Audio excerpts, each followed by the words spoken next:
Mark Ruffalo has earned a reputation as one of Hollywood's genuine good guys. The Wisconsin native is as humble a movie star as you're likely to meet, but life hasn't always been as kind to him as he is to others. Today, the affable Avenger is enjoying the heights of his fruitful career, but before he played the Hulk in one of Hollywood's biggest franchises, MCU, he had to first experience the lowest of lows. People also coined a word on his life, Ruffalo. It means when you have so much bad luck, something good eventually comes out of it. From crippling poverty and illness to several brushes with death, this is the tragic but ultimately triumphant real-life story of Mark Ruffalo.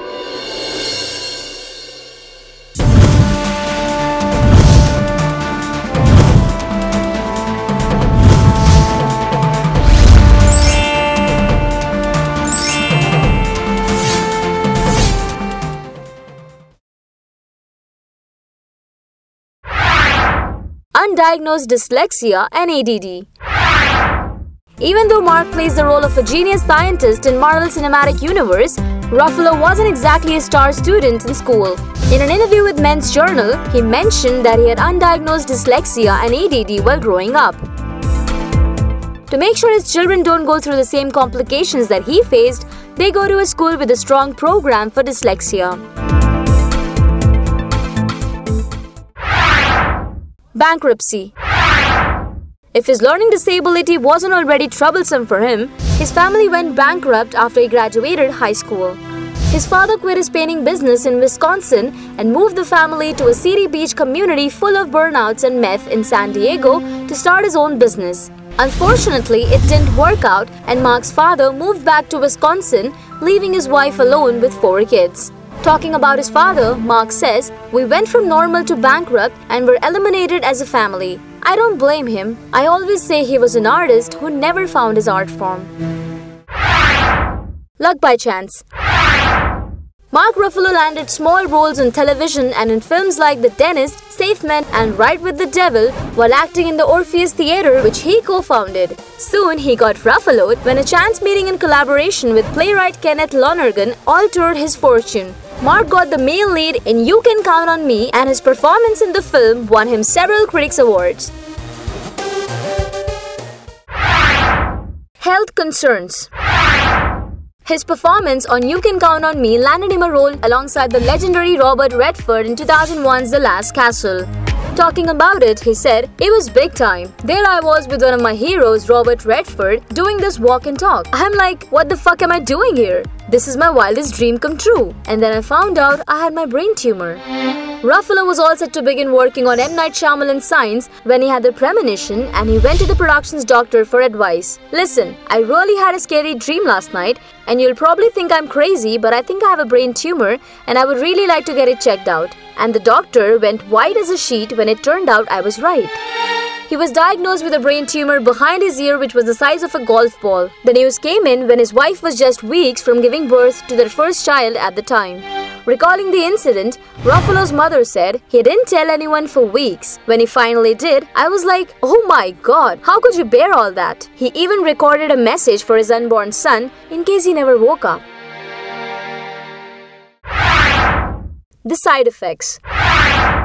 Soon after the surgery, he realized that he has lost all hearing in his left ear and his face was partially paralyzed. In an interview with The Telegraph, he said, "I was like that for about 10 months and the likelihood of it ever getting better looked pretty remote. The chances of the nerves coming back diminished each month and month. 7 was pretty much the cutoff point. But finally the paralysis did start to go. In all, I disappeared for an year. There was all kinds of rumors about what had happened to me. Drugs, alcoholism, AIDS. Whatever the truth, I was damaged goods. I mean, no one is going to hire an actor with half a paralyzed face." Fortunately, he got Ruffalo again, his facial nerves began to recover, and he came back into the limelight once again. Losing his brother. In 2008, Mark's brother Scott Ruffalo was found with a gunshot wound to his head and was on life support for a week before the family decided to let him go. The case remains unsolved to this day, and when asked about it, Mark said, "You never get over it, you just get used to it." Though the actor had been set to star in Noah Baumbach's Greenberg at the time, he decided to drop out to grieve. And after a break from Hollywood, he got Ruffaloed yet again when after losing a role because of a tragedy, he gained Academy recognition for The Kids Are All Right and also a part that would become the highest-grossing Hollywood franchisee of all time, the Marvel Cinematic Universe, all within the space of a few years. Real-life anger issues. Overcoming anger is essentially what playing the Hulk is all about, and because of that, Mark Ruffalo wouldn't appear to be a natural fit for the part. Samuel L. Jackson even called him a cuddly little bear, revealing that everyone loves hugging on Mark on the set of the Marvel movies. But believe it or not, he was once a very angry young man. He once told the New York Daily News, "You should have seen me in my 20s, man. I was the poster definition of an angry young man with a persecution complex. I was struggling as a young actor, suffering through imagined or real slides from other people's hands, so it wasn't too hard to revisit those places." There was a time when he auditioned for over 600 and 800 roles without hearing back, and he started to bring his anger home with him. He also added, "There was a time, if you came into my apartment, there were pictures and posters hanging in very odd places where they were covering fist holes through walls. Glasses that had been thrown through, coffee mugs, books, whatever I could get a hold of." He suffered from anxiety and depression. Mark Ruffalo has dealt with depression since he was a child. In an interview with New York Magazine, Ruffalo detailed his struggles after graduating high school. He said, "While I was still in school, friends would talk about their future goals and parents would ask me about my plans following graduation. Though I wanted to be an actor, I was embarrassed and lied. I spent most of my time smoking, surfing and wandering around aimlessly instead, a period when I was just about ready to jump off a bridge. It's dysthymia. I've been struggling with that my whole life. It's like a low-grade depression that just is running all the time in the background." Ruffalo was open to the practice of meditation, which he credits with completely changing his outlook. He said, "It's pretty much a daily practice that quiets your brain and oddly enough actually slows down time, so you're not so much trapped in your immediate reactions to things. My work started to change, my luck started to change. The way the world looked to me changed." He lost his best friend. In 1994, Mark's best friend Michael committed suicide. Understandably, his death affected Mark very deeply. In an interview with Parade magazine, Mark said, "When he died, it rocked me out of a dark depression. He was the only one I knew as sad as me who I could talk to. The moment he left, I realized that death wasn't an escape, that suicide wasn't an answer."